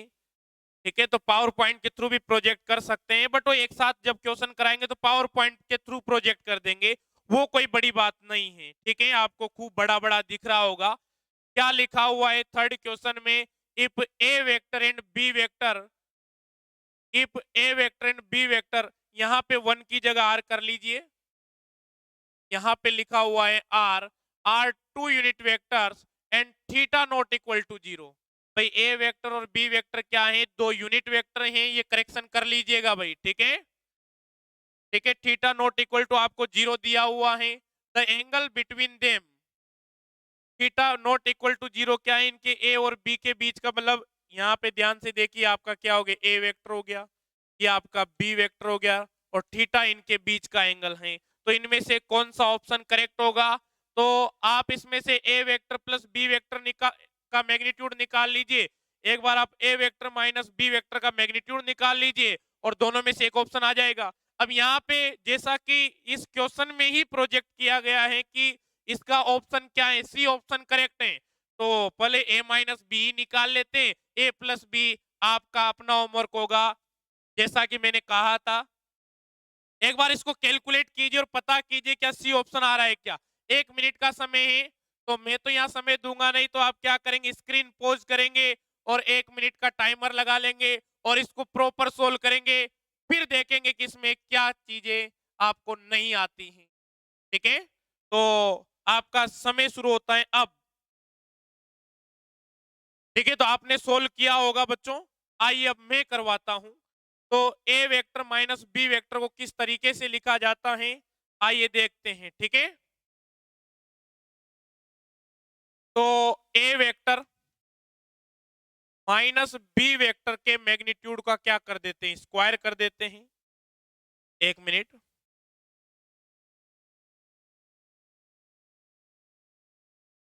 ठीक है, यहां से लिखना प्रारंभ करते हैं इसका सॉल्यूशन। आइए सॉल्यूशन लिखते हैं। ए वेक्टर माइनस का आपका बी वेक्टर है, वेक्टर इसका स्क्वायर किया, तो आप कैसे लिख सकते हैं इसको? आप क्या लिखेंगे भाई? इसको ऐसे लिखेंगे, ए वेक्टर माइनस बी वेक्टर के मैग्नीट्यूड का स्क्वायर, इसी प्रकार से लिखा जाएगा। सो ए वेक्टर माइनस का बी वेक्टर का जो मैग्नीट्यूड का स्क्वायर होता है, बच्चों किस प्रकार से लिखा जाता है स्क्वायर को? Sir A vector minus B vector dot product होगा ए वेक्टर माइनस के बी वेक्टर से, इस प्रकार से लिखा जाएगा सर। इसमें तो किसी को कोई कंफ्यूजन नहीं होना चाहिए। यहाँ पे अपन लिखेंगे ए वेक्टर माइनस के बी वेक्टर के मैग्नीट्यूड का स्क्वायर। तो ए वेक्टर का डॉट प्रोडक्ट किसके साथ करेंगे बेटा? ए के साथ करेंगे, तो क्या आएगा? ए वेक्टर के मैग्नीट्यूड का स्क्वायर। ए वेक्टर का ए वेक्टर को आप डॉट प्रोडक्ट लेंगे किसके साथ? माइनस बी के साथ, तो यहाँ पे कितना आएगा? माइनस का A vector dot B vector. अब बात करते हैं माइनस बी वेक्टर है, इसका डॉट प्रोडक्ट लेंगे किसके साथ? ए के साथ, तो कितना आएगा? माइनस का B vector dot A vector. और माइनस बी वेक्टर का डॉट प्रोडक्ट लेंगे किसके साथ? माइनस बी के साथ, तो ये कितना आ जाएगा? प्लस का बी स्क्वायर आ जाएगा। बी वेक्टर के मैग्नीट्यूड का स्क्वायर, तो इसको भी इसी प्रकार से लिख दीजिए भाई। ठीक है, अब आप जानते हैं कि जो डॉट प्रोडक्ट होता है वो कम्यूटेटिव। देख लीजिए बच्चों, में पूरी प्रॉपर्टीज आपको इसी क्लास में याद करवा दूंगा। मेरी क्लास के बाद आपको केवल 10 मिनट घर पे अपने को देना ही, जो पढ़ा है उसको एक बार पढ़ने के लिए। इससे ज्यादा समय देने की आपको जरूरत नहीं पड़ेगी। ठीक है, तो इस प्रकार से आपने लिख दिया। तो यहां से ए वेक्टर माइनस के बी वेक्टर के मैग्नीट्यूड का स्क्वायर। आपको क्या दिया हुआ है, ए वेक्टर और बी वेक्टर क्या है, आर टू यूनिट वेक्टर। जो आपको ए वेक्टर और बी वेक्टर दिए गए हैं, ये 2 यूनिट वेक्टर दिए हुए हैं भैया। तो लिख लीजिए ए वेक्टर के मैग्नीट्यूड का स्क्वायर कितना होगा, 1 होगा। यहाँ पे कितना बन जाएगा, माइनस का 2ab, पहले इस बी स्क्वायर को ले आते, इसको भी 1 लिख दिया। यहाँ पे क्या बन गया, A vector dot B vector minus का B vector dot A vector, दोनों एक ही टर्म है, तो माइनस का 2ab लिख दिया। कितना लिख दिया, माइनस का 2। और A vector dot B vector, तो ए वेक्टर का मैग्नीट्यूड, बी वेक्टर का मैग्नीट्यूड, और साथ में क्या लिख दिया भैया, कोस थीटा लिख दिया। कोई दिक्कत नहीं है सर, यहाँ पे भी 2 है, यहाँ पे भी 2 है। ए वेक्टर का मैग्नीट्यूड 1 होता है, बी वेक्टर का मैग्नीट्यूड भी 1 होता है। सर ऐसा क्यों, क्योंकि क्वेश्चन में गिवन है ए और बी क्या है, 2 यूनिट वेक्टर हैं। ठीक है भाई, तो 2 यहाँ पे बन गया माइनस का 2 कॉस थीटा बन जाता है। ठीक है भैया, तो यहां से आपने क्या कर लिया, 2 कॉमन ले लिया, कितना बन गया 1 माइनस कोस थीटा। और आपने एक फॉर्मूला पढ़ा है, 1 माइनस कोस 2 थीटा बराबर कितना होता है, 2 साइन स्क्वायर थीटा। यहाँ पे 2 थीटा की जगह कितना है, थीटा है, तो 2 साइन स्क्वायर क्या बनेगा, थीटा बाई 2 बनेगा। ठीक है भैया, तो यहां से लिख लेते हैं 2, और यहाँ पे इसकी जगह कितना आएगा भैया, 1 माइनस कोस थीटा की जगह, 1 माइनस कोस थीटा की जगह आप लिखेंगे 2 sine square theta by 2। Sir इसमें तो कोई समस्या ही नहीं है, अब तो बड़ी आसानी से सोल्व हो गया। A vector minus B vector के मैग्नीट्यूड का स्क्वायर आपने लिख दिया। तो यहां से क्या करेंगे, साइन स्क्वायर थीटा बाई 2 बराबर कितना आ जाएगा, साइन स्क्वायर थीटा बाई 2 बराबर 1/4, और यहां पे आ जाता है ए वेक्टर माइनस के बी वेक्टर के मैग्नीट्यूड का स्क्वायर आ जाता है। क्या ले लेंगे, स्क्वायर रूट लेंगे। जब आप स्क्वायर रूट लेंगे तो साइन थीटा बाई 2 बराबर कितना आ जाएगा, 1/2 ए वेक्टर माइनस के बी वेक्टर के बराबर आ जाएगा। तो कौन सा ऑप्शन करेक्ट हो जाएगा, आई होप सी ऑप्शन यही दिया हुआ है आपका, एक बार चेक कर लीजिए सी ऑप्शन क्या दिया हुआ है, साइन थीटा बाई 2 बराबर 1/2 ए वेक्टर माइनस का बी वेक्टर आ जाता है। ठीक है, अगर सर यहाँ पे प्लस लेके चलते, A vector plus B vector लेके चलते बेटा, तो यहाँ पे प्लस का A vector dot B vector आता, यहाँ प्लस का B vector dot A vector आता, और यहाँ पे कितना आ जाता, 2 + 2 कोस थीटा आ जाता। 2 कॉमन लेते तो 1 + कोस थीटा आता, और जब 1 + कोस थीटा आता तो इसको आप क्या लिखते, 2 कोस स्क्वायर थीटा बाई 2। लिखते या नहीं लिखते, आप कहेंगे सर बिल्कुल लिखते, तो सोल्व हो जाता, इसमें तो कोई समस्या ही नहीं है। ठीक है भाई, तो नोट कर लीजिए इसको स्टेप बाय स्टेप, तुरंत प्रभाव से नोट कीजिए बेटा, जल्दी से नोट करेंगे, फिर अपन एक और प्रश्न करेंगे जो कि बेहद ही शानदार प्रश्न है। ठीक है, लिख लीजिए इसे तुरंत प्रभाव से।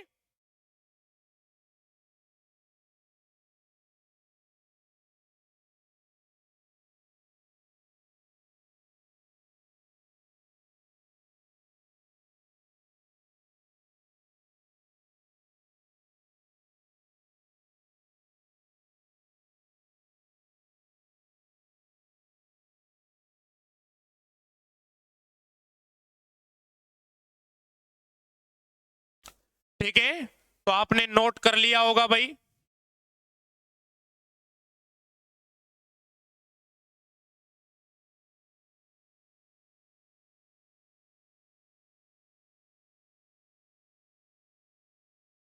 जल्दी जल्दी नोट कीजिए जिससे ज्यादा प्रश्न अपन कर पाए। मैं अपने अंदाजे के अनुसार आपको समय दे रहा हूं, और मुझे लगता है मैं पर्याप्त समय दे रहा हूं, क्योंकि बच्चों को बहुत ज्यादा समय नहीं लगता लिखने में, जब एक बार समझ में आ जाता है बहुत अच्छे तरीके से। ठीक है, तो आइए नेक्स्ट क्वेश्चन की बात करते हैं, लिखते हैं प्रश्न को। अब फोर्थ क्वेश्चन की बात करेंगे, प्रोजेक्ट करते हैं क्वेश्चन को आपकी स्क्रीन पे, और ये प्रश्न है आपके सामने, लगाइए दिमाग और सोल्व करने का प्रयत्न कीजिए भाई। कैसे सोल्व किया जाएगा, प्रश्न क्या दिया हुआ है ध्यान से सुन लीजिए। द प्रोजेक्शन ऑफ वेक्टर, आपको एक वेक्टर दिया हुआ है क्या, आई के प्लस जे के प्लस के ऑन द वेक्टर आई के माइनस जे के प्लस के के। कौन सी प्रॉपर्टी पढ़ाई थी? फिफ्थ प्रॉपर्टी पढ़ाई थी, ज्योमेट्रिकल इंटरप्रिटेशन में बताए हैं किस प्रकार से आपको प्रोजेक्शन कैलकुलेट करना होता है। सर ये तो बहुत ही आसान प्रश्न है और हम इसे बहुत आसानी से क्या कर सकते हैं, सोल्व कर सकते हैं। तो आइए सोल्व करते हैं इसे। आपने टाइमर लगाया होगा, स्क्रीन पॉज कीजिए, पहले सोल्व कीजिए, फिर मैं जब सोल्व कराऊंगा तो आप साथ के साथ देख लीजिएगा, ठीक है। आइए सोल्व करते हैं इसको। आपको क्या दी, यहीं से सोल्व करना स्टार्ट कर दे, काफी सारी जगह है। इसको आप ए वेक्टर बोल दीजिए। लेट ए वेक्टर बराबर क्या है, आई के प्लस जे के प्लस का के केप है। आपको दूसरा वेक्टर दिया हुआ है बी वेक्टर कितना है, आई केप माइनस का जे के प्लस का के केप दिया हुआ है। सर इसमें कोई दिक्कत नहीं है। आपको क्या कैलकुलेट करना है, ए का प्रोजेक्शन कैलकुलेट करना है, किसके ऊपर, बी के ऊपर। Then the projection of A vector, then the projection of a vector in the direction of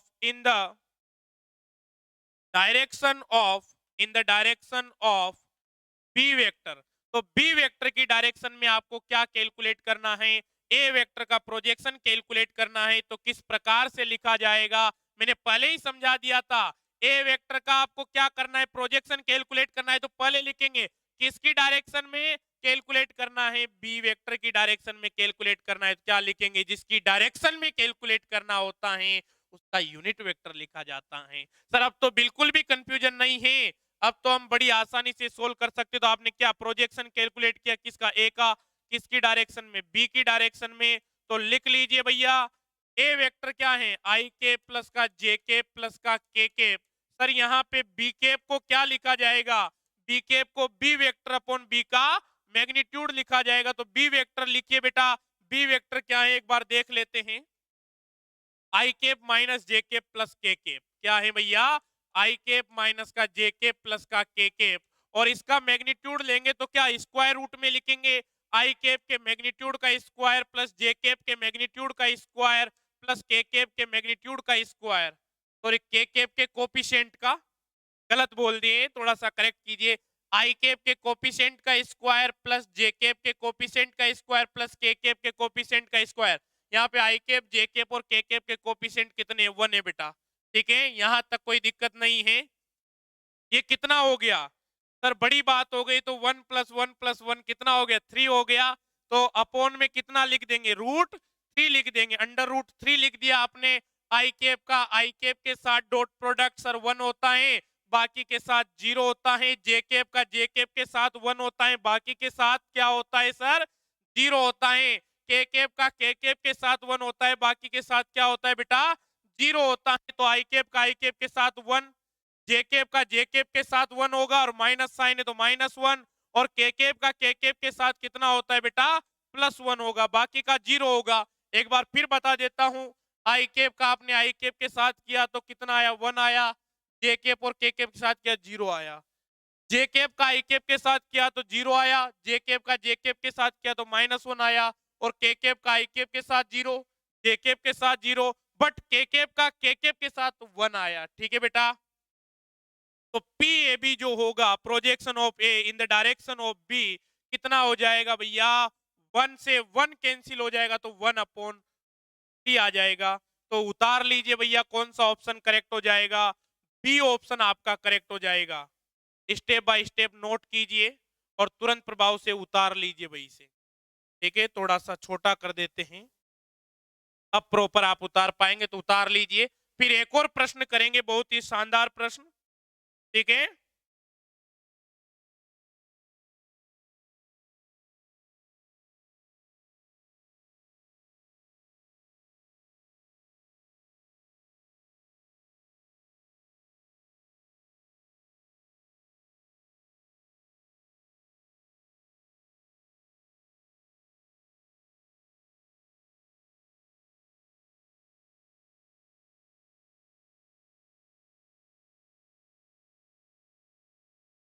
तो बहुत ही आसान प्रश्न था। आइए अब नेक्स्ट क्वेश्चन करते, जो कि बहुत बढ़िया क्वेश्चन है, ठीक है। आइए सोल्व करते हैं। तो आप बिल्कुल भी चिंता मत कीजिए, इतनी प्रैक्टिस कराएंगे कि आप ये कहेंगे कि सर मजा आ गया। ठीक है, बस आप मेरे साथ प्रैक्टिस करते रहिए। ठीक है, आइए उतार नेक्स्ट क्वेश्चन को करते हैं। फोर्थ तो कर लिया आपने, फिफ्थ की ओर आगे बढ़ते हैं। ठीक है, तो प्रोजेक्ट करते हैं आपकी स्क्रीन पे।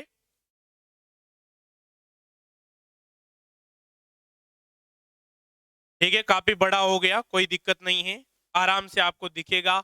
If A vector B vector and C vector are unit vector, जो A vector B vector C vector दिया गया है वो क्या है भैया, यूनिट वेक्टर्स हैं। ठीक है सर, इस प्रकार से हैं, यूनिट वेक्टर इस प्रकार से हैं कि ए वेक्टर जो है परपेंडिकुलर है बी वेक्टर और सी वेक्टर के। जो आपका ए वेक्टर है वो परपेंडिकुलर है किससे, बी और सी से। Then find A vector plus B vector plus C vector when the angle between A and C is pi by 3। तो आपको इसका मैग्नीट्यूड कैलकुलेट करना है। A vector plus B vector plus C vector का आपको क्या calculate करना है भैया, मैग्नीट्यूड कैलकुलेट करना है। कब, जब आपके A और C के बीच में बनने वाला एंगल कितना हो, पाई बाई 3 हो। तो बहुत ही आसान प्रश्न है। A vector plus B vector plus C vector का जो स्क्वायर होगा वो कितना लिखा जाएगा भाई, A vector plus B vector plus सी वेक्टर डॉट ए वेक्टर प्लस का बी वेक्टर प्लस का सी वेक्टर, इसी प्रकार से लिखा जाएगा, कोई दिक्कत ही नहीं है। ठीक है, तो ए वेक्टर प्लस के B vector plus C vector के मैग्नीट्यूड का स्क्वायर जो है, आज जब आप a प्लस बी प्लस सी का स्क्वायर करते हैं तो किस प्रकार से करते हैं, a का स्क्वायर प्लस b का स्क्वायर प्लस c का square plus 2ab plus 2bc plus 2ac, ऐसे ही तो करते हैं। तो मुझे नहीं लगता इसमें आपको कोई कंफ्यूजन होना चाहिए, बहुत ही आसान प्रश्न है। तो लिख लीजिए ए स्क्वायर प्लस का बी स्क्वायर प्लस का सी स्क्वायर। किसी को ज्यादा दिक्कत आती है तो ए का ए से मल्टीप्लाई कीजिए, ए स्क्वायर आएगा, ए का बी से मल्टीप्लाई कीजिए। ठीक है, ए का सी से मल्टीप्लाई कीजिए तो ए डॉट बी भी आ गया और ए डॉट सी भी आ गया। ठीक है, जब आप बी का ए से करेंगे तो बी डॉट ए भी आ गया, और A dot B plus B dot A क्या होता है, बराबर होता है, क्योंकि डॉट प्रोडक्ट में क्या होता है, कम्यूटेटिव प्रॉपर्टी का फॉलो होता है। तो आपको तो कोई दिक्कत होनी ही नहीं चाहिए, आप बड़ी आसानी से इसे सोल्व कर सकते हैं। ठीक है, तो क्लास में ही खूब सारे क्वेश्चन करा देंगे, बहुत अच्छी प्रैक्टिस आपकी होने वाली है। ठीक है, तो डायरेक्ट लिख सकता हूं मैं, बता दिया कैसे करना है। A vector dot B vector plus का 2, B vector dot C vector plus का 2, A vector dot C vector, इस प्रकार से लिखा जाता है। ठीक है, आपको क्या दिया हुआ है, ए बी सी तीनों के तीनों क्या है, यूनिट वेक्टर हैं, इसका मतलब तीनों क्या मैग्नीट्यूड कितना है, 1 है। ए और बी के बीच में एंगल कितना दिया भाई, ए बी और सी से परपेंडिकुलर हैं, तो A vector dot B vector क्या होगा भैया, 0 होगा, क्योंकि जो परपेंडिकुलर होते हैं वेक्टर उनका डॉट प्रोडक्ट क्या होता है भैया, 0 होता है। प्रॉपर्टी में लिखवाएं, शायद थर्ड प्रॉपर्टी में लिखवाएं ये बात, या फोर्थ प्रॉपर्टी में लिखवाए हैं, जैसा भी। और A vector dot C vector का वैल्यू भी क्या होगा, 0 होगा, सही तो है। और बी और सी के बीच का एंगल आपको दिया हुआ है कितना, सॉरी एक मिनट, A vector is perpendicular to B and C, तो A vector dot B vector, A vector dot B vector का जो पर 0 हो जाएगा, ए डॉट सी का 0 हो जाएगा। इसको करेक्शन कीजिए, टाइपिस्ट ने मिस्टेक ज्यादा कर दिए भाई। तो यहाँ पे लिखा हुआ है बी वेक्टर, ये बी वेक्टर लिखा हुआ है यहाँ पे, B vector and C, the angle between B vector and C vector is pi by 3। मैंने चेक नहीं किए क्वेश्चन, टाइपिस्ट ने जो शीट बना के दी मैंने प्रोजेक्ट कर दी है। ठीक है, आगे से ध्यान रखेंगे, पहले मैं खुद ही स्क्रूटनी कर लिया करूंगा। तो यहाँ पे बी वेक्टर है, बी और सी के बीच का एंगल कितना दिया हुआ है, पाई बाई 3 दिया हुआ है। ठीक है, तो बी और सी के बीच का एंगल लिखते हैं। आइए बच्चों, A vector plus B vector plus C vector का मैग्नीट्यूड का स्क्वायर, ये कितना होगा 1, ये कितना होगा 1 प्लस 1 प्लस का 2, और यहाँ पे b का मैग्नीट्यूड 1, c का मैग्नीट्यूड 1, और कितना आएगा भैया cos पाई बाई 3 आएगा। और cos पाई बाई 3 का भी थोड़ी देर पहले ही जिक्र किए थे, कितना आएगा 1/2 आएगा। तो a vector plus b vector plus c vector का जो मैग्नीट्यूड का स्क्वायर होगा वो कितना होगा भैया, 1 प्लस 1 प्लस 1 प्लस 1, क्योंकि ये कितना आएगा 1/2 आएगा, तो कितना आ गया 4 आ गया। क्या करेंगे, स्क्वायर रूट लेंगे तो A vector plus B vector plus का सी वेक्टर बराबर कितना आ जाता है, 2 आ जाता है। यही आपका फाइनल आंसर। ठीक है, तो करेक्शन कर लीजिएगा। अब क्लास चल रही है, अब तो करेक्शन हो नहीं सकते। ठीक है, तो मैं खुद ही कराता हुआ चलूंगा, वो कोई बड़ी बात नहीं है। टाइपिंग एरर तो बहुत आम बात है। ठीक है, तो कौन सा ऑप्शन करेक्ट हो जाएगा, बी ऑप्शन आपका करेक्ट हो जाएगा। लिख लीजिएगा बेटा प्रश्न एक बार बड़े ध्यान से दोबारा सुन लीजिए। If A vector B vector C vector are unit vector such that A vector क्या है, इस प्रकार है कि ए वेक्टर बी और सी के साथ कितना एंगल बना रहा है, 90 डिग्री बना रहा है। ठीक है, तो ए डॉट बी और ए डॉट सी तो क्या हो गया, 0 हो गया। और A vector plus B vector plus C vector आपको बताना है, फाइंड करना है when the angle between B vector and C vector is pi by 3। B और सी के बीच का एंगल कितना दिया हुआ है बेटा, पाई बाई 3 दिया हुआ है। तुरंत प्रभाव से लिखेंगे इस प्रश्न को, थोड़ा छोटा कर देते हैं। लिख लीजिए भाई तुरंत प्रभाव से। तो बहुत ही इंटरेस्ट के साथ आप प्रश्न कर पा रहे होंगे, और अपने एक्सप्रेशन को कमेंट्स में जरूर लिखा करें बच्चों कि आपको कैसा फील आ रहा है। या तो प्रीमियर होते हुए जब आप देख रहे हैं तब कमेंट करें, या फिर अगर प्रीमियर के बाद आप क्लास देख रहे हैं तब कमेंट करें कमेंट बॉक्स में, जिससे हमें भी पता लगे कि हमारे स्टूडेंट कैसा फील कर पा रहे हैं। तो कमेंट का विशेष ध्यान रखें बच्चों। और अगर आपको वीडियो लेक्चर अच्छा लगता है तो जो आपका फ्रेंड सर्कल है, जो फिजिक्स से रिलेटेड स्टूडेंट है, उनको भी आप शेयर कर सकते हैं। ठीक है, ये मेरी आपसे रिक्वेस्ट है। ठीक है, तो यहां तक आप नोट कर लीजिए, बहुत ही आसान प्रश्न है। आइए नेक्स्ट क्वेश्चन की बात करते हैं बेटा। ठीक है, तो प्रोजेक्ट करते हैं क्वेश्चन नंबर 6।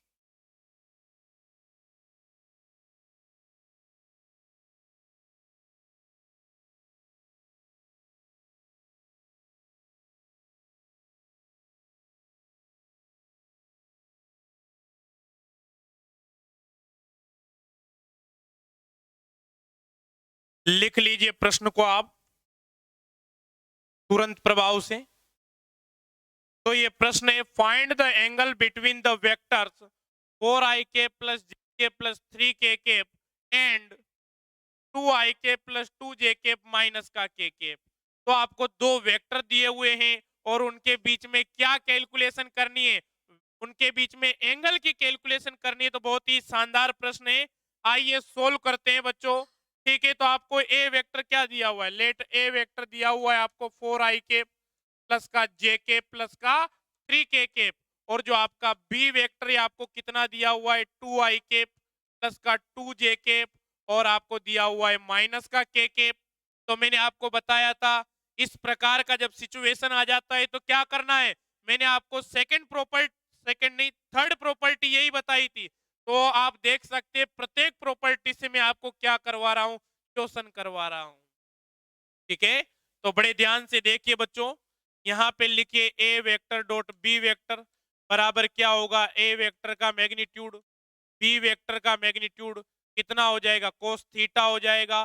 देन कोस थीटा बराबर क्या लिखा जाएगा, A vector dot B vector upon, ध्यान से देखिएगा, ए वेक्टर का मैग्नीट्यूड बी वेक्टर का मैग्नीट्यूड, इस प्रकार से लिखा जाएगा।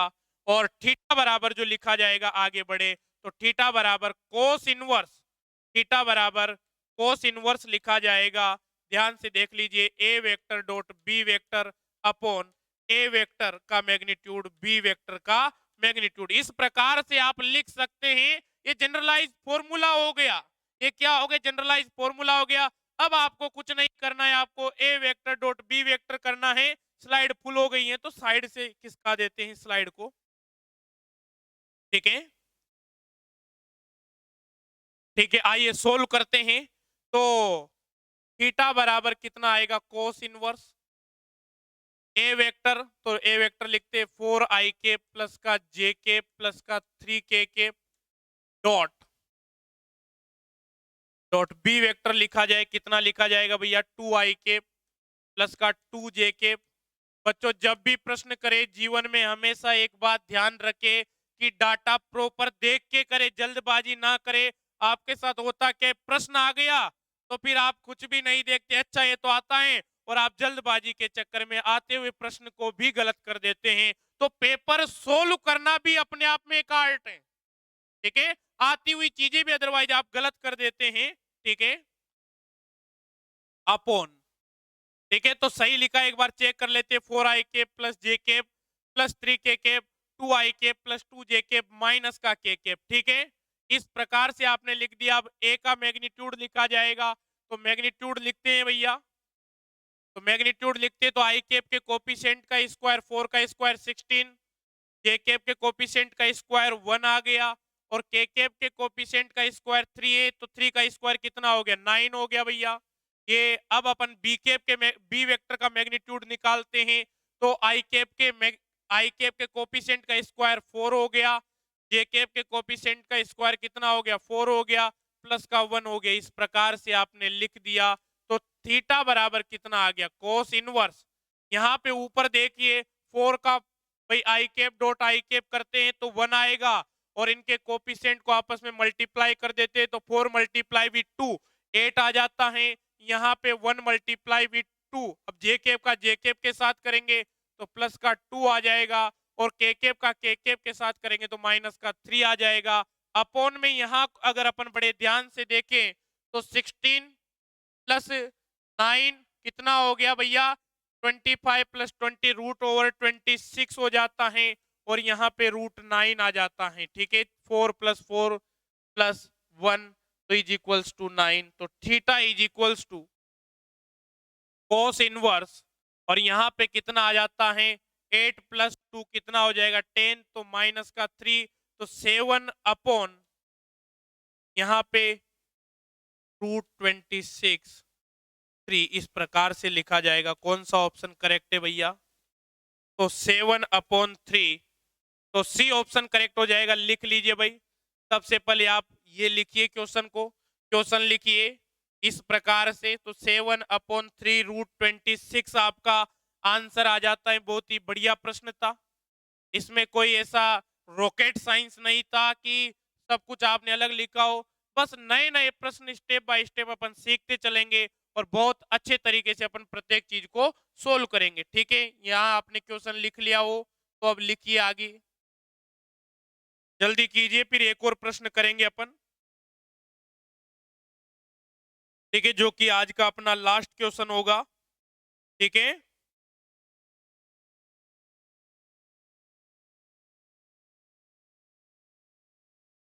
तो आज की क्लास में अपन ने डॉट प्रोडक्ट कंप्लीट कर लिया है। कल की क्लास में अपन क्रॉस प्रोडक्ट करेंगे, और धीरे धीरे अब अपन अपनी क्लासेस का टाइमिंग बढ़ाते रहेंगे।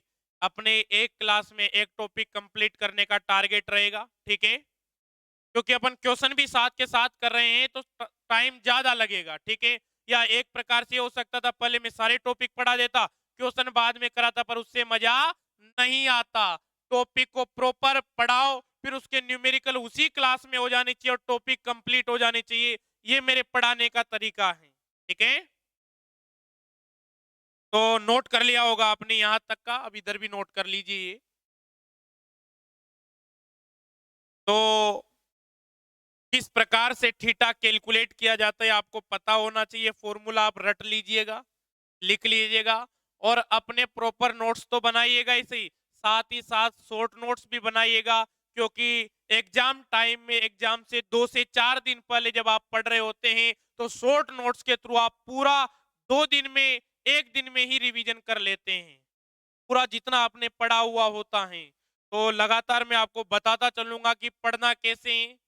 बाकी सब आप समझदार हैं, जो मानना चाहे हमारी सलाह को मान सकता है, अन्यथा आप स्वतंत्र देश के स्वतंत्र नागरिक हैं, ठीक है। आप अपनी चॉइस के धनी है भाई, आप अपनी मर्जी से चलते हैं, ठीक है। आइए आगे बढ़ते हैं, नेक्स्ट स्लाइड चूज करते हैं। आइए नेक्स्ट क्वेश्चन की बात करते हैं। ये तो कर लिया है, ठीक है। तो 7th क्वेश्चन की बात करते हैं।